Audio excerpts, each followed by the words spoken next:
You're listening to the ISF podcast for your organization's better cybersecurity.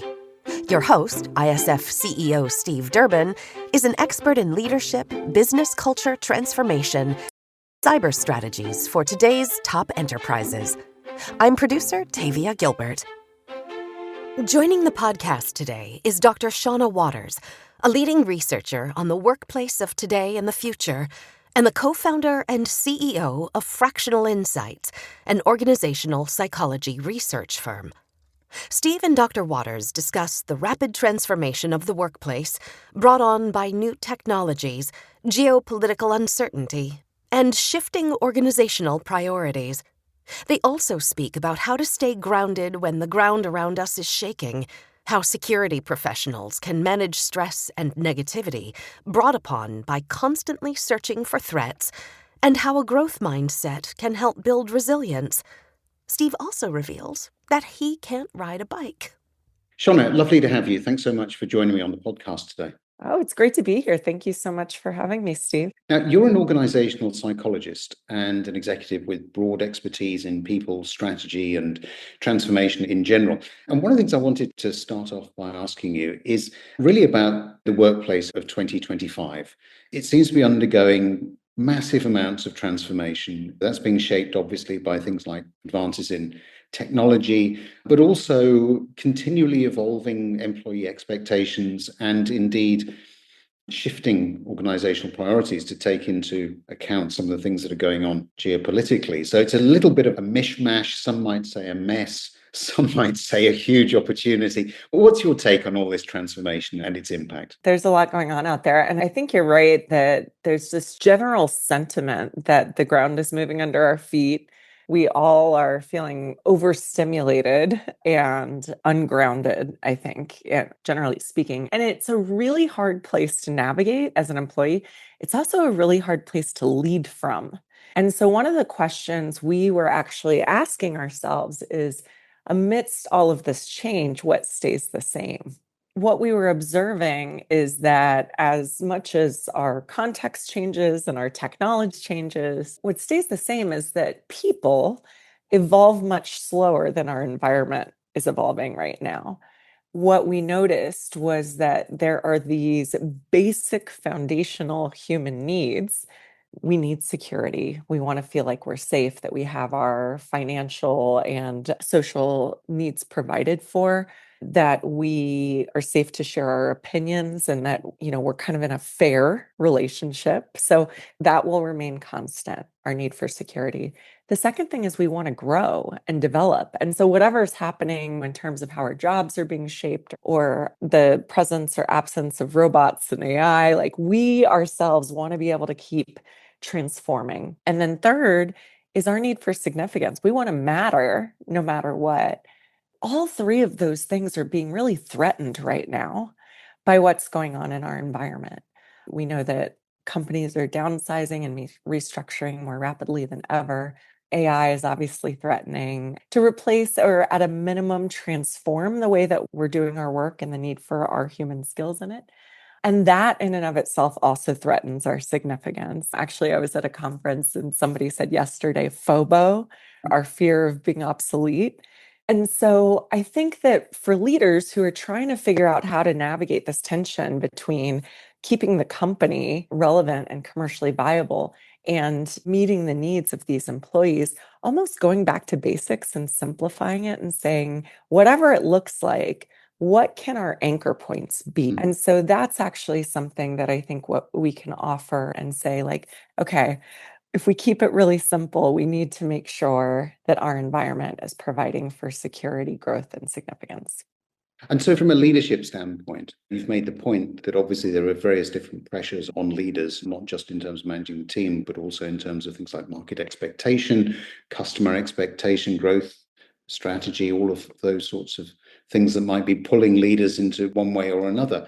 What are the sorts of things that they can always come back to in order to just focus in on the fact that actually, if you take people out of the very vast majority of businesses, if not all, you don't have much of a business left. And so I think that we can often miss the point of the role of the employee, which is fundamental to most businesses, certainly that I've ever worked in, indeed with. So what are the sorts of things that leaders can do just to recenter themselves on what is actually important from that people standpoint? I think that's a great framing of it too, right? How do we recenter ourselves on what's important?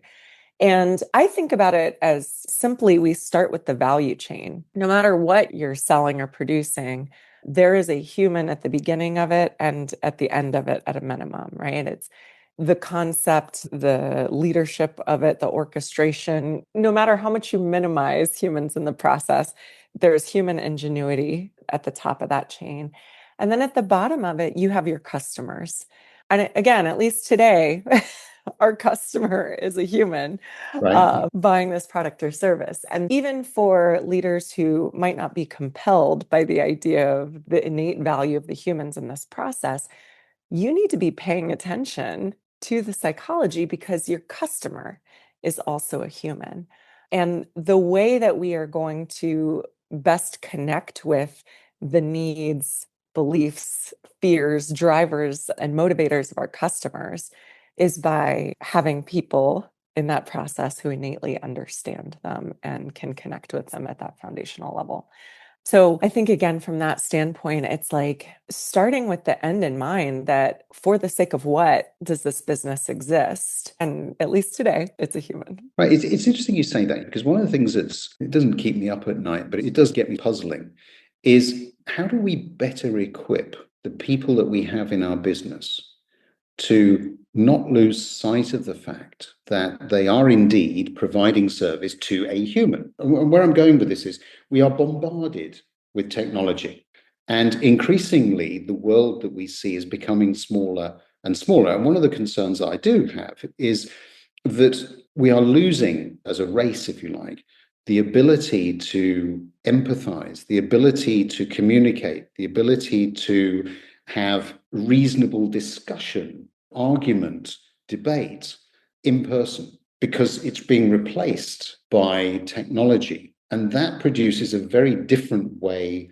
of getting your message across, gives you a different perspective on the overall world in which you're operating in, and effectively, I would say, is de-skilling us in some of the more human elements that are so necessary for us to coexist in a fairly reasonable manner. Yeah, I think about that a lot too. And I also think about how we got here, because I have this sense that it's almost a desire for simplicity and control. We've spent so much of the last few decades really worshiping at the altar of the cognitive. We've really valued advanced education, things like that, degrees. We are so much in our heads all of the time. I think we've really underinvested, to your point, in things like socio-emotional skills. I think humans are generally feeling creatures who happen to think and not thinking creatures who happen to feel. And yet, if you look at our education systems and the way that we acknowledge and reward people, it's really anchored on a lot of the cognitive typically. And so what happens is people then invest more in what's rewarded. And if our skills are under development on the socio-emotional side, that feels hard and messy. And we want to do the things that we feel confident and better equipped in. And so we move towards the cognitive too. But we still need connection. We need emotional support and feeling seen and heard and all of that. And most of that really weights those skills that I think we're a little lighter on. And so there's so much appeal, I think, to this idea that I don't actually have to have a real person with the messiness where their emotions are in the room too. Like I can interact with a bot that's just parroting things that feel like emotional responses to me. I think that can feel really enticing. And yet, even when I'm in rooms with some of the most optimistic technologists in the world about what the future looks like with AI's ability to continue to more and more closely replace human relationships in our lives, they talk about hugging their children and laughing with their spouse and the community that they belong in. And so I think to get back to that and to reconnect to it, it's a stripping away more than an adding. I think the more we can create time space boundaries for the roles that technology is playing in our lives and really get back to basics. If you listen to your heart and your body, and when do you feel the most joy and aliveness in your life, it typically comes down to the time we're spending with people. So if we go back again to the for the sake of what, and we envision a utopia in which the bots are doing all of our work for us, what do you want to do at that time? People typically describe spending time with their loved ones, traveling, getting out into nature. Like these are the things that are really our most human aspects. So I think to get us back, we have to slow down. We have to spend time outside of just our computer screens and honestly get outdoors and reconnect with the world that's much bigger than we are. And I suppose if I were feeling optimistic, I would say, yes, I agree with you wholeheartedly, and I can see signs of that, little sprouts of that emerging. If I were in a much more sort of pessimistic mood, I would probably say you only have to walk down the street and know a huge number of people will be bumping into each other because they can't take their heads out of their mobile phones. That you can go to some of the most beautiful parts of the world and a significant proportion of people won't be looking at the landscape. They'll be taking selfies so that they can put it straight up on whatever it might be, TikTok or Insta or wherever it happens to be going. And so whilst part of me fundamentally agrees and hopes that you're right, that's the way that we can pull people back into this much more human relationship that I think is fundamental for us to really survive in a healthy manner going forward. The evidence that a lot of people would point to would seem to say something different. You're absolutely right. And I think there's what's possible, and then there's what's probable if no intervention is taken. I was having a conversation actually during a hike with a friend the other day who's a CEO of an AI company and written multiple books on AI and all of this stuff. So, huge fan of technology. And we were asking whether AI, in his opinion, will enable utopia. And his response was, yes, it can. It will have the possibility to do that. And no, I don't think it will. And when prompted why, he said greed. And so if you think about social media is a great example. Again, the vision was for it to actually connect us further, right? Think of these isolated populations who feel totally alone in small town, rural area, and the ability to connect with people who make them feel seen and normalized. It had that huge potential. It still does. So what went wrong was that we designed those tools to optimize for engagement. And unfortunately, the way humans have evolved, we bias the negative. We pay twice as much attention to negative things as a survival mechanism. We want to know where the threat is, the fear. Right. And so engagement actually calls upon the darkest parts of ourselves. And so we've got a commercial structure, and then what technologies do well is accelerate and scale. We've created a whole system that's accelerating and scaling and amplifying the worst parts of our psychology. But it doesn't have to be that way. And that's where it's both, I think both of our perspectives are true. We can choose what the criterion is, what the outcome is that we're designing the technologies for. And so if we were to start to design them to actually help meet our needs as opposed to just getting us to engage with it more and actually help us create the boundaries around our relationship with technology, just like we need boundaries in a relationship with any other human to do so in a healthy way. I think we can get to a different place. But I believe like now is the time to be having those discussions. At the end of the day, what is our vision that we're creating these tools to help us bring into focus? And that would have to be part of the design. I want to come back on one of the things you touched on there, which takes us in a slightly different direction, but I think it's an interesting one, particularly for the core audience for this podcast who happen to be in the main security professionals. And you said something along the lines of, as humans, we focus more on the threat element, and that changes the way in which we then go about our daily lives and so on. If you happen to be working in cybersecurity, you spend a significant proportion of your time focusing on threats, and that tends to shape your view of the world. You're also spending a tremendous amount of time with technology. And one of the big challenges that we face in the industry is how do we get a much higher level of engagement between security and the business? How do we find a common language that we can all use that enables us to communicate far better? And I wonder if there's any sort of insights you've got there, particularly around this view, which I frankly hadn't spent a huge amount of time thinking about, which is that if you're spending all of your day looking at threats, that is going to shape your view of the world. And then if you happen to go and have to talk to, let's say, a sales leader who spends all of his or her day trying to look for opportunities and being much more perhaps upbeat about things, then you've got a bit of a gap that somehow you've got to try to bridge. In a lot of instances, of course, that doesn't work. Any sort of words of wisdom that you can share on that for people who are listening to this? I will do my best on this one because it's always hard. I think cross-functional influence is tricky because you often are speaking a little bit of a different language and are steeped in different perspectives or lenses. But I think where it begins is, as you nodded to, is really understanding what the other person or function or whatever it might be cares about. What are their incentives? And if you're trying to convince the CRO that the security risks or concerns that you have are significant enough that it's worth the slowing down the sales cycle in whatever amount that might require, I think it really matters that you translate the impact into what they care about. In a sales process, for example, what that might look like is I know that you are incentivized to close business as quickly as possible.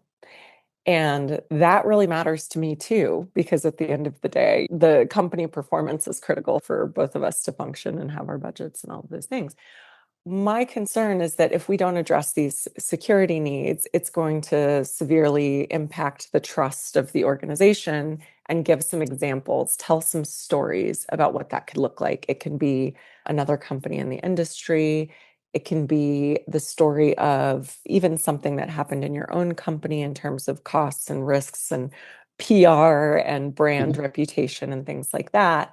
And then ultimately how that would impact their portfolio. I start with influence requires knowing what they care about, having that sense of what the daily pressures in their world are. Then it's the translation of like, where is that bridge connection? And then I find telling a story makes it real. We really transmit information across boundaries, generations, all of that through story. So making it real and concrete so they can start to see what that would look like in their world. And then finally, data is always good. Again, unfortunately, humans weight towards the negative. So if you can talk about dollar risk, dollar cost tends to work best, but you can also talk about the potential gain. I think that's really useful. And hopefully, as I say, our listeners will be frantically writing some of those tips down so that you put them into practice. It looks as if we're on a bit of a roll here. So let me throw something else at you that you may not be able to immediately answer, but I suspect you will. One of the biggest challenges for the security team, as with many others, of course, is the management of stress. Yes. Now, do you have any particular tips for how to manage stress in high performance teams? So many tips on how to manage stress. And I'm really glad you brought this up because even your framing of talking about how security professionals spend their day thinking about the worst case scenario, think about what that does to your nervous system. You're in vigilance mode, scanning the environment for threats all the time. I think it's such a critical point that you raise is, how do we build our capacity for stress? And then what tools can we use, especially in the moment when we are feeling a bit outside of those capacities? I like to think about it as you don't wait to brush your teeth until you have a cavity. You're brushing your teeth on a continuous preventative basis.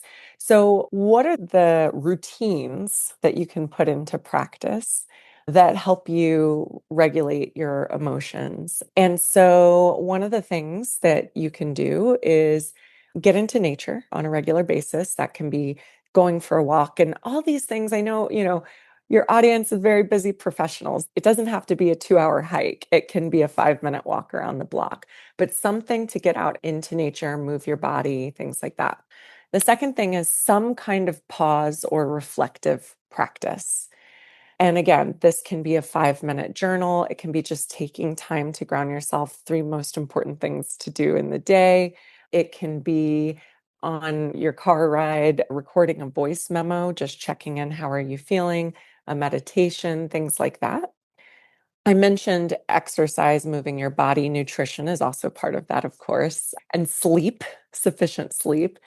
But then another thing that I like to use myself as a tool and always offer to others because it's simple, free, and always with you is your breath. So, one of the things that's interesting, breathing and breath work can sound kind of new age. But if Mhm. you look at all of the peak performers around the world, whether you're talking about Olympians or special forces in the military, they all incorporate breathing practices Right. into their routine. And so there's one called box breathing, in which you do a 4-count breath, inhale for 4 counts, hold for 4 counts, exhale for 4 counts. And there's been incredible amounts of research that show how much that can actually help you re-regulate yourself. So that can be preventative also, but imagine that you're in a sense where you're just noticing that you're feeling stressed or just even attentionally starved, bringing yourself back to ground by just 3 or 4 times doing some box breaths. That can be another really easy tool. That's great. One of the other things that somebody was talking to me about the other day as well was reframing the way in which people view setbacks and challenges as being opportunities for increasing resilience and trying to embed something of a, I think they refer to it as a growth mindset that really helps individuals to understand that each challenge or setback is an opportunity for growth. What do you think of that? Yeah, absolutely. There's some really good research on growth mindset, which is basically growth mindset. The way that I would describe it is, do we believe that our capabilities are fixed, as in I was born with them and they're static, and no matter how hard I work, I am only going to know this much, be capable of this much, behave in this way? Or do I believe that with attention, focus, and effort, that I can change and grow and continue to improve? And why that matters is exactly what you said, is that if you believe that you can't get better, you're not going to invest your energy in doing that. And that creates both a lack of motivation, but it also makes you a little bit more fragile, right? Because in the face of failure, you take that on as a personal failing that you can't do anything about. So that can lead people to not be as resilient, not bounce back from setbacks or failures as productively. There are conscious choices that you can make to lean more into that idea that you can grow and practice. And I think for any of us, one way to really encourage ourselves around that is to think back to other things that you've done that got easier over time, or where you were able to improve your skills. And it can be in something at work, or it can be in something that you do in your free time. I think about, I didn't learn how to ride a bike until COVID. And trust me, there were times where I felt ridiculous as a person in their late 30s, falling down all the time in the neighborhood. But it kept getting easier and easier with practice because it just does. It's one of these principles of physics. We get better with practice. If you remember those times, it can give you confidence that, oh, yeah, that happened there. I can probably get better at other things too. So that's one thing. And then you mentioned reframing, and cognitive reframing is a really powerful, really simple tool. And yes, you can use it for things like failure and setbacks, but you can also use it just any time where, you're noticing that you're feeling in a way that you don't like, or you're responding or reacting to something in a way that's not serving you. For example, let's say you're driving in a parking lot and somebody cuts you off and takes your parking spot. Often our heads go is into a sense of threat and that we're disrespected and things like that. And so we start to make attributions and say, that person is such a jerk. And if you can take a breath and pause and reframe into, oh, that person must not have been paying attention, or that person must have something, an emergency. suddenly you can create some space for yourself. And you can do that with others. You can also do it for yourself. Often before I go on to give a keynote or something like that, I find myself feeling a little nervous. Physiologically, that's the same as excitement. And so I'll reframe it to say, like, wow, I must be really excited to share, connect with the audience today. And it's amazing how these little tweaks, 1% turns, can actually have a pretty big impact on your experience. Some really good tips there, Sean. I mean, I have to confess, I still can't ride a bike. So as much as physics may have something to do with it, I'm okay in a straight line, but don't ask me to turn a corner because it all ends badly. Thank you for not making me feel alone in my delayed adoption of that skill set. Look, it's been really interesting talking to you. Thank you so much. And especially for sharing some of those insights and helpful ideas that hopefully a lot of the teams listening to this will be able to pick up and use in the workplace. So thank you again. It's been an absolute pleasure. Lovely to see you. And thanks for taking part. Thanks so much, Steve. I really appreciate it. Special thanks to this week's guest, Dr. Shonna Waters. We'll be back with another new episode next week. In the meantime, if you enjoyed today's episode, please take a moment to rate and review the podcast. And we'd be pleased if you'd consider sharing the episode. To become an ISF member, get in touch with Steve directly at steve.durbin@securityforum.org or on LinkedIn. Check out all our media and resources. All of it is there to support you at securityforum.org. The ISF podcast is produced by Talkbox Productions and Tavia Gilbert. Thanks for listening.